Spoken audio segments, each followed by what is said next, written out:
18세기 독일 루터 교회의 목회자이면서 유명한 평론가로 또 비평주석의 선구자로 이름을 알렸던 성경 신학자 중에 벵겔이라고 하는 분이 있습니다. 이분이 이런 말을 했습니다. 들어보시기 바랍니다. 기독교 역사의 시작은 예수님께서 제자들을 부르시는 순간부터이다. 예수님은 생전에 건물을 세우거나 학교를 만들거나 책을 쓰거나 하신 일은 없습니다. 당시의 사회문화적인 관점을 오늘과 동일하게 적용하는 것은 다소 무리가 있을 수 있을 것입니다. 오늘날에도 예수님 시대와 동일하게 해야 된다, 그렇게 말하는 것은 때로 오류를 발생시킬 가능성도 있습니다. 왜냐하면 2000년이라고 하는 시간의 갭 때문이라는 거죠. 하지만 복음을 전하는 일에 있어서 예수님께서 사용하셨던 방법은 시간과 공간을 초월해서 동일하게 적용하는데 전혀 무리가 없다는 것이 지난 역사 속에서 우리의 경험을 통해 검증되었다는 것입니다. 그러면 예수님께서 복음을 전하셨던 방법, 그것은 무엇일까요? 그것은 우리가 성경에서 확인할 수 있는 대로 사람을 통해 사람을 부르시는 방법이라는 겁니다. 사람을 통해 사람을 부르시고 그리고 그 부름받은 사람들을 제자로 세워나가는 이 방법을 통해 하나님은 일하셨고 예수님은 하나님의 나라를 세우셨다는 것입니다. 그런데 가장 처음 기록한 것으로 알려진 마가복음의 기록을 보면 이렇게 말씀합니다. 마가복음으로 잠깐 갑니다. 마가복음 3장 13절 말씀입니다. 같이 봅니다. 시작.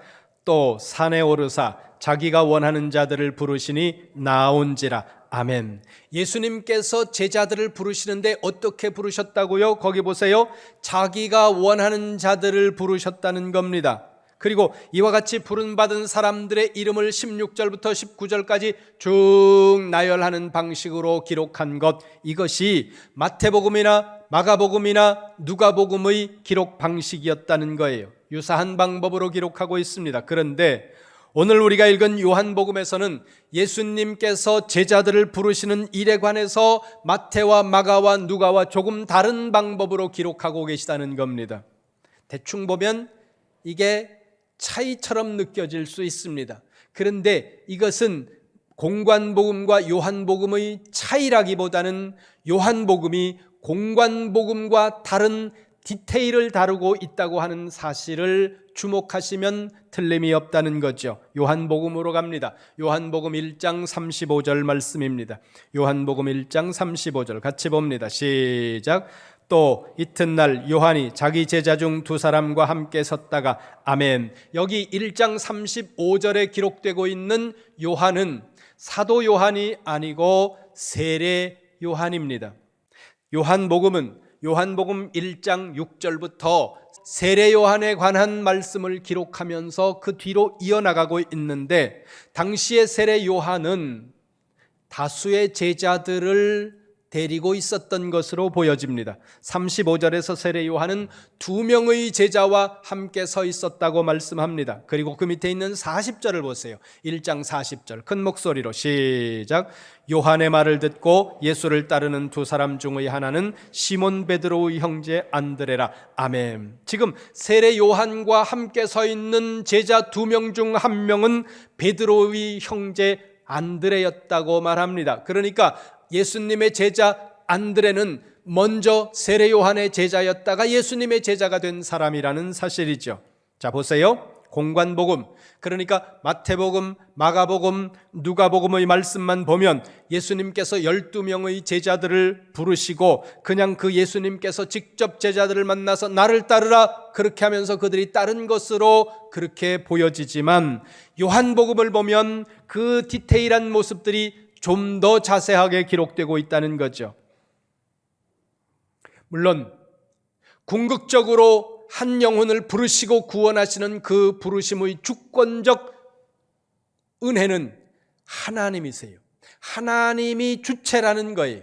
하나님이 주체가 되셔서 하나님이 주권적으로 성도들을, 사람들을 부르시지만, 하나님께서 자기 백성들을 부르시는 그 부름의 양태가 다양하게 나타난다는 거예요. 그리고 다시 35절을 보시기 바랍니다. 요한이 자기 제자들 두 사람과 함께 서서 말하는 거예요. 뭐라고 말합니까? 36절 시작. 예수께서 거니심을 보고 말하되 보라 하나님의 어린 양이로다. 아멘. 세례 요한의 이 말을 듣고 두 명의 제자가 세례 요한을 떠나서 예수님의 제자로 넘어갑니다. 그러면 왜 이 말을 듣고 넘어갔을까? 36절의 이 말씀의 의미가 뭘까요?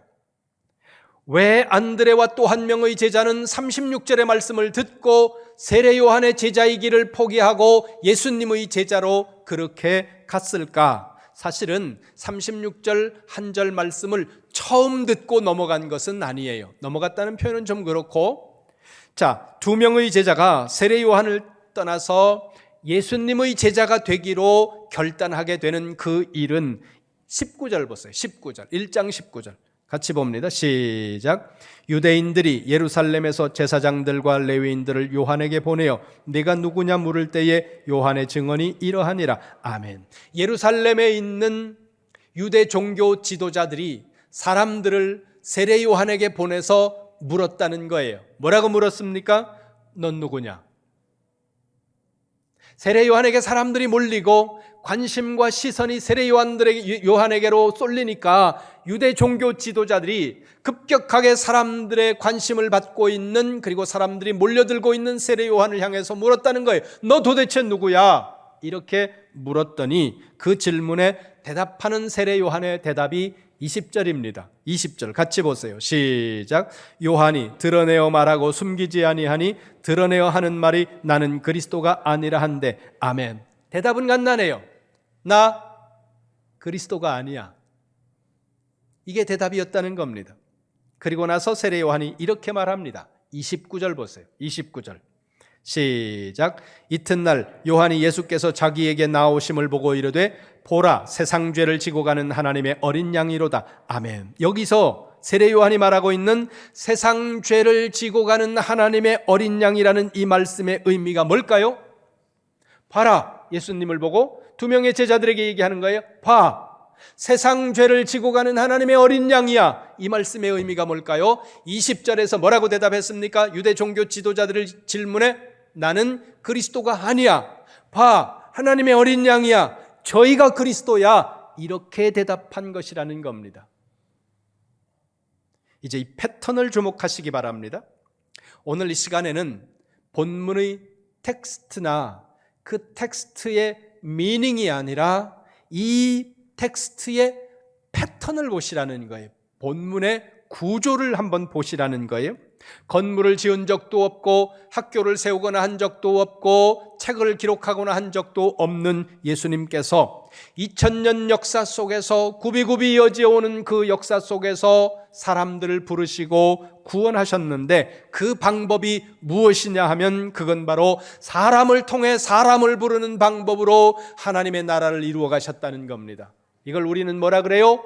두 글자로 전도라고 한다는 겁니다. 한 번만 따라해 주세요. 사람을 통해 사람을 부르시는 방법, 사람을 통해 사람을 부르시는 방법, 이 전도를 통해 예수님은 하나님의 나라를 확장했고 하나님의 나라를 세웠고 사람들을 구원으로 초청하셨다는 것입니다. 본문의 움직임을 잘 보시기 바랍니다. 36절에서 세례 요한은 자신의 두 제자가 예수님께로 가도록 만든 거예요. 무엇을 통해요? 자기가 한 말을 통해. 무엇이라고 말했습니까? 하나님의 어린 양이라는 말, 저희가 그리스도라고 하는 이 말을 통해 자신을 따르던 사람들이 예수님께로 넘어갈 수 있도록 만들었다는 겁니다. 38절 보세요. 38절 같이 봅니다. 시작. 예수께서 돌이켜 그 따르는 것을 보시고 물어 이르시되 무엇을 구하느냐? 이르되 랍비여 어디 계시오니까 하니 랍비는 번역하면 선생이라. 아멘. 안드레와 또 한 명의 제자가 예수님을 찾아와서 예수님께 질문을 합니다. 38절 앞부분을 보세요. 너희가 원하는 것이 무엇이냐? 그랬더니 이 사람들이 이렇게 대답을 해요. 랍비여 어디 계십니까? 예수님은 너희가 무엇을 원해? 이렇게 물었더니 이 사람들이 대답이 어디 계십니까? 이렇게 질문하고 있다는 거예요. 질문에 질문으로 대답을 하는데 가만히 보면 이들의 대화가 약간은 겉도는 것 같은 느낌도 들고 약간 스님들 선문답하는 것 같은 분위기도 살짝 납니다. 그러나 별 문제 아닌데 이렇게 또 넘기면 또 그럴 수 있는 말씀이라는 거죠. 그러나 조금 생각하면 예수님의 질문에 약간은 엉뚱한 것 같이 대답하고 있다고 하는 사실을 우리가 발견할 수 있습니다. 다시 한번 보세요. 이 부분을 헬라어로 보면 라삐 호프 메네이스, 메네이스라는 단어가 핵심인데 메네이스라는 단어의 의미는 무엇이냐 하면은 떠난다는 의미의 반대, 이게 뜻이에요. 메네이스는. 그러니까 떠난다는 의미의 반대는 뭐예요? 머문다는 뜻이거든요. 그래서 영어 성경은 뭐라고 번역을 했는가 하면 이렇게 번역을 했습니다. Teacher, where are you staying? 어디에 머물고 계십니까? 이렇게 대답을 질문으로 하고 있다는 거죠. 넓게 말하면 선생님 사는 곳이 어디세요? 이렇게 질문하는 것이고, 좁게 해석을 하면 선생님 주무시는 곳이 어디예요? 이렇게 지금 이 제자들이 말하고 있다는 겁니다. 이 문장에는 깊은 존재론적이고도 철학적인 의미를 부여할 수도 있는 말씀이지만 그냥 깊은 의미를 두지 않고 간단하게 넘어갈 수도 있는 문제라는 거죠. 그 이유는 그 뒤에 39절 때문입니다. 39절 보세요. 39절 같이 봅니다. 시작. 예수께서 이르시되 와서 보라. 그러므로 그들이 가서 계신 데를 보고 그날 함께 거하니 때가 10시쯤 되었더라. 아멘. 39절 맨 마지막을 보세요. 이렇게 말씀합니다. 때가 10시쯤 되었다. 이게 유대 시간으로 말하는 거거든요. 유대 시간으로 10시는 우리 시간으로 오후 4시입니다. 여름의 4시는 한낮이지만 계절에 따라 4시면 어둑어둑해지기 시작하는 때도 있다는 거예요. 지금 이 요한복음의 시간적 배경이 6월절 직전입니다. 6월절은 우리 계절로 가을에 있다는 거예요. 가을 해는 금방 집니다. 그러니까 해가 뉘엿뉘엿 저물기 시작하니까 이 사람들이 예수님께 와서 물었다는 거예요. 예수님, 주무시는 곳이 어디예요? 이 사람들의 관심은 뭐예요? 엄청난 진리, 뭔가 궁극적인 어떤 궁금함을 가지고 예수님께로 적어도 이 순간 나오는 것이 아니라 그냥 오늘 저녁 어디에서 자야 되는지, 이게 더 관심거리인 정말 보통 사람들, 아주 평범한 사람들이라는 거예요. 우리와 똑같은 관심을 가지고 있습니다. 여러분 지금 이 자리에 앉으셔서 여러분이 이 순간에 여러분 마음속에 무슨 생각이 있는지 여러분만 아시고 하나님만 아시겠죠.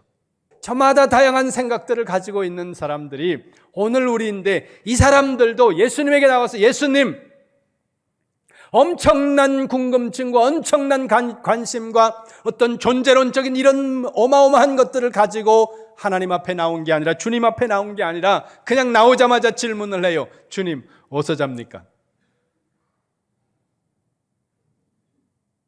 그런 그들이 예수님을 만나고 예수님 손에 붙잡히니까 엄청난 역사를 이루는 예수 그리스도의 제자가 되었다는 거예요. 여러분, 오늘 여러분들이 어떤 생각을 가지고 주님 앞에 나왔든, 여러분들이 주님을 만나고 주님의 손에 붙잡히면 여러분들을 통해서 우리가 상상할 수 없는 일들이 일어난다는 거 기억하시기를 주님의 이름으로 축원합니다. 우리의 자녀들이요, 우리가 생각할 때는 저게 생각이 있나, 왜 저러고 사나 이러는 자녀들이 있을 수 있어요. 저를 포함해서. 그러나 우리의 자녀들이 주님 앞에 나와서 예수님을 만나고 그들이 참으로 구원받은 하나님의 백성이 되고 하나님의 손에 붙들려면 그들을 통해서 우리가 상상할 수 없었던 일들이 일어난다고 하는 사실 기억하시기를 주님의 이름으로 축원합니다. 축원합니다. 그러니 소망 가지시라는 거예요. 그런데 그 일을 위해서 우리가 할 일이 있다는 거예요. 오늘 본문의 패턴이 우리에게 그것을 말씀하고 있다는 거죠. 36절 보세요. 다시 36절. 같이 봅니다. 시작. 예수께서 거니심을 보고 말하되 보라 하나님의 어린 양이로다. 아멘. 이 세례 요한의 말을 듣고 안드레를 포함한 또 한 명의 제자가 예수님의 제자가 되었다는 겁니다. 결과론적으로 말하면 이 요한이 두 명의 제자를 예수님께로 인도한 경우가 되었다는 거예요. 그렇게 예수님께로 나온 안드레가 최초로 한 일이 뭡니까? 다시 41절 42절 보세요. 요한복음 1장 41절 42절 같이 봅니다. 시작. 그가 먼저 자기의 형제 시몬을 찾아 말하되 우리가 메시아를 만났다 하고, 메시아는 번역하면 그리스도라. 데리고 예수께로 오니 예수께서 보시고 이르시되 내가 요한의 아들 시몬이니 장차 게바라 하리라 하시니라. 게바는 번역하면 베드로라. 아멘. 여기 41절에서 말씀하고 있는 그는 안드레예요. 세례 요한의 제자였다가 스승의 말을 듣고 예수님의 제자가 된 이 안드레가 가장 먼저 한 일은 자신의 형제 베드로를 예수님께로 이끈 일이라는 거예요. 예수님께로 자신의 형을 이끈 일, 인도한 일, 그것이 안드레가 한 첫 번째 일이라는 겁니다. 그뿐만이 아니에요. 44절 보세요. 43절 44절 43절 44절 시작. 이튿날 예수께서 갈릴리로 나가려 하시다가 빌립을 만나 이르시되 나를 따르라 하시니 빌립은 안드레와 베드로와 한 동네 벳세다 사람이라. 아멘. 예수님께서 빌립을 제자로 부르셨는데 부름을 받은 빌립이 예수님을 만나고 첫 번째로 한 일, 그 일이 뭐예요? 45절 보세요. 45절 시작. 빌립이 나다나엘을 찾아 이르되 모세가 율법에 기록하였고 여러 선지자가 기록한 그 일을 우리가 만났으니 요셉의 아들 나사렛 예수니라. 예수님을 만난 빌립이 제일 처음에 한 일은 뭐예요? 나다나엘을 찾아가서 그를 예수님께로 이끈 일이에요. 여러분, 예수님을 진정으로 만난 사람에게서는 누구에게서나 이와 같은 일들이 일어난다는 거예요. 왜요? 너무너무 좋거든요. 예수님을 만나면 너무너무 행복하거든요. 여러분, 예수님을 만나고 신앙생활을 하면서 내가 구원받은 하나님의 백성이라는 사실을 깨달은 이후에 우리 속에서 일어나는 중요한 것 하나는 넘치는 기쁨이에요. 그래서 여러분, 교회 올 때요, 거울 한번 보세요. 나는 과연 넘치는 기쁨이 있는가? 그 기쁨이 없다면 다 내려놓으세요. 중요한 거 하나만 하셔야 돼요. 뭐예요? 예배 드리는 일, 예수 그리스도와의 만남, 예수 그리스도와의 관계, 이것만 집중하시라는 거예요. 교회 와서 식당 봉사 안 해도 돼요. 그거 중요하지 않아요. 안수 집사님, 권사님들 중요하지 않아요. 제일 중요한 게 뭐예요? 교회 와서 예수 그리스도를 만난 그 행복을 느껴야 된다는 거예요. 교회 오셔가지고 여러분 돈 내고 교회 오시잖아요. 돈 내고 교회 와가지고 행복해야 될 거 아니에요. 기뻐야 될 거 아니에요. 그 기쁨이 넘쳐나는 삶, 이걸 위해서 여러분들을 부르신 거예요. 그리고 여러분, 교회 오시면 벌써 교회 갈 생각을 하면 막 기쁘고, 예배 드릴 생각하면 마음속에서 막 두근거리고, 오늘 예배를 어떻게 드릴까? 오늘 예배 가운데 어떤 찬양을 부를까? 오늘 예배 가운데 목사님 통해서 어떤 말씀이 주어질까? 막 이걸 기대하면서 오는 얼굴은 다르다는 거예요. 근데 지옥에서 출장 나온 사람들 얼굴을 하고, 그러고 앉아가지고 안 가면 부목사님 전화 올 것 같고, 또 와이프 바가지 긁을 것 같고, 이러다 보면 늦어요. 그러면 기쁨이 없어요. 여러분, 신앙생활 하는 것에 가장 중요한 본질 하나는 넘치는 기쁨이라니까요. 그 기쁨을 알면 여러분, 다른 사람에게 말하게 되는 거예요. 그래서 빌립이 나다나엘을 찾아가서 말합니다. 야, 와봐. 거기 다시 보세요. 45절 보세요. 뭐라고 말합니까? 모세가 율법에 기록했고 여러 선지자가 기록한 그 일을 우리가 만났다. 모세가 율법에 기록했고 수많은 선지자들이 기록한 그 일, 누구겠습니까? 메시아예요. 그리스도예요. 그런데 빌립의 전도를 받은 나다나엘은 그래? 이렇게 대답하지 않았다는 거예요. 46절입니다. 시작. 나다나엘이 이르되 나사렛에서 무슨 선한 것이 날 수 있느냐? 빌립이 이르되 와서 보라 하니라. 아멘. 나다나엘이 말하는 거예요. 뭐라 그래요? 나사렛에서 무슨 선한 것이 날 수 있겠냐? 나사렛은 갈릴리에서도 서남쪽으로 내려오는, 한참 내려와야 되는 아주 시골 동네입니다. 그러니까 우리식으로 말하면 이런 거예요. 야, 그 촌에서 뭐가 나겠냐? 그 촌에서. 나사렛이 그 당시 사람들에게는 주목도 받지 못하고 나사렛 출신 그러면 무시받는 그런 동네였다는 거예요. 그런 동네에서 그이가 났어, 그리스도가 났어, 이렇게 빌립이 말하니까 나다나엘이 에이 그 촌동네에서 이렇게 얘기할 때 빌립이 대답합니다. 뭐라고 대답합니까? 야, 와봐. 이거는 빌립이 하는 말이 아니라 예수님이 하신 말을 똑같이 반복하고 있다는 거예요. 예수님께서 안드레와 다른 세례 요한의 제자가 예수님을 찾아왔을 때 예수님이 뭐라고 말씀하세요? 와봐. 빌립이 나다나엘을 전도하면서 야, 그 총구석에서 뭐가 날 수 있겠어? 그럴 때 와봐.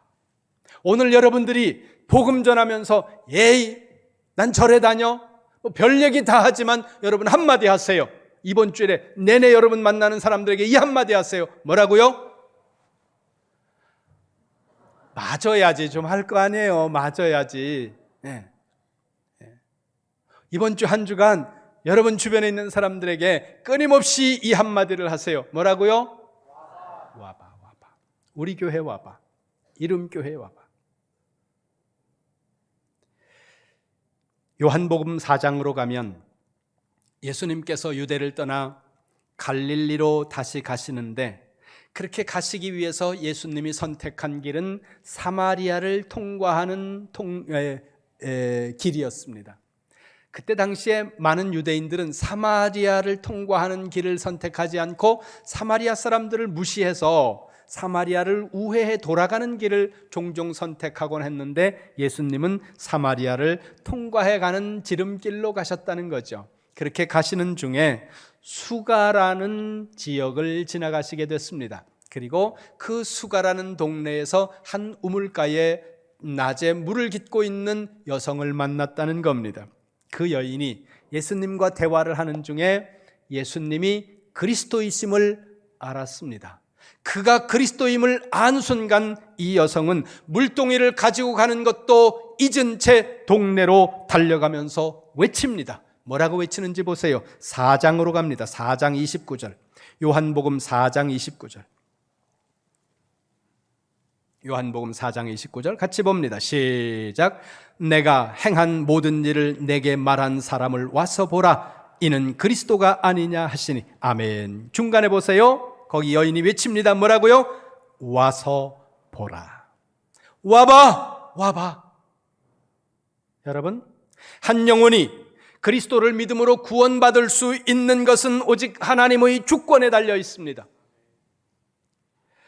그렇기 때문에 하나님께서 그를 구원하시는지 안 구원하시는지 이것은 하나님의 주권에 달려 있고 우리의 입장에서 봤을 때 그렇기 때문에 구원은 은혜라는 거예요. 그러나 하나님의 그 주권적 역사하심이 우리의 삶의 자리에 어떻게 역사하시느냐 하는 그것은 다른 문제라는 거예요. 하나님의 은혜가, 하나님의 구원이 누군가의 삶의 자리에서 작동을 할 때는 어떤 방식으로 작동을 하느냐면 사람이 사람을 부르는 방법으로 작동한다는 거예요. 이걸 뭐라고요? 전도라고 한다는 겁니다. 세례 요한은 안드레와 또 한 명의 제자를 예수님께로 인도했습니다. 그렇게 예수님을 만난 안드레는 자신의 형을 예수님께로 이끌었습니다. 그리고 빌립은 나다나엘을 예수님께로 이끌었습니다. 그리고 예수님을 만난 수가성 우물가의 여인은 동네 사람들을 예수님께로 이끌었다는 거죠. 그러면서 하는 말이 와서 보라는 거예요. 여러분, 구원은 하나님께 속한 것이고 하나님의 은혜에 달려 있다는 거죠. 그러나 우리가 해야 될 게 있다는 거예요. 뭐예요?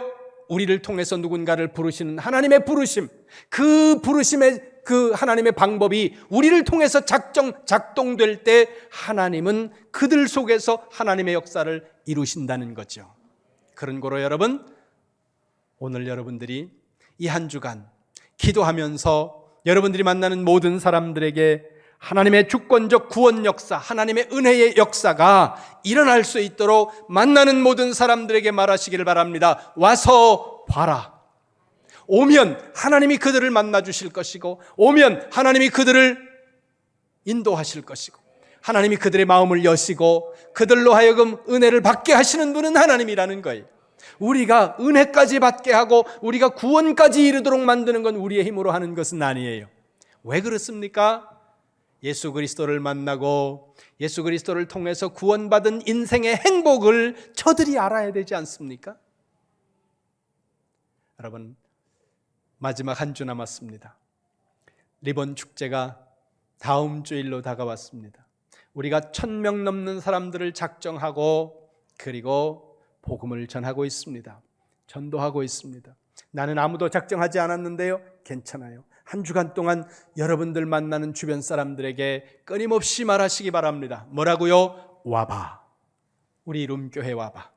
예배에 와봐. 그러면 하나님께서 그들을 만져주시고 그들을 만나주실 것입니다. 이 믿음을 가지고 한 주간도 힘써서 말하시기 바랍니다. 와서 보라.